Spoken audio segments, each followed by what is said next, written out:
ଯେଉଁମାନେ ରାଜସିକ ଭାବାପନ୍ନ ଲୋକ ଶୁଅନ୍ତି, ଯେଉଁମାନେ ତାମସିକ ସବୁବେଳେ ଶୋଇବା ପାଇଁ ତାଙ୍କୁ ବହୁତ ଭଲ ଲାଗେ। ରାଜସିକ ପ୍ରାଣୀ କିଏ ନା ଯିଏ ସଂସାର କାର୍ଯ୍ୟରେ ସବୁବେଳେ ବ୍ୟସ୍ତ ରହୁଛି।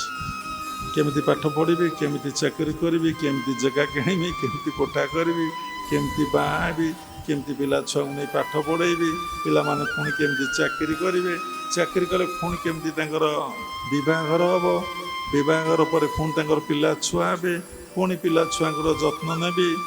ବହୁତ ବାପା ମା ଆସି ତାଙ୍କ ସନ୍ତାନ ବିଷୟରେ କହନ୍ତି, ବୟସ୍କ ଲୋକ କହନ୍ତି ତାଙ୍କ ନାତି ନାତୁଣୀ ଉପରେ। କିଛି ପାଗଳାମୀ ନାତି ନାତୁଣୀ କଥା। ଆରେ ନିଜ କଥା ତ ବୁଝିଲେ ନାହିଁ, ନିଜେ କିଏ ଜାଣିଲେ ନାହିଁ, ପୁଣି ନାତି ନାତୁଣୀଙ୍କ କଥା ସିଏ ପୁଣି ବୁଝିବାକୁ ଆରମ୍ଭ କଲେଣି। ଦେଖନ୍ତୁ ମଣିଷର କି ପ୍ରକାର ପାଗଳାମୀ, କି ପ୍ରକାର ଅସ୍ଥିରତା, ଏ ସବୁ କିଛିର ସୃଷ୍ଟି ହେଉଛି ମନରୁ ବା କର୍ମରୁ।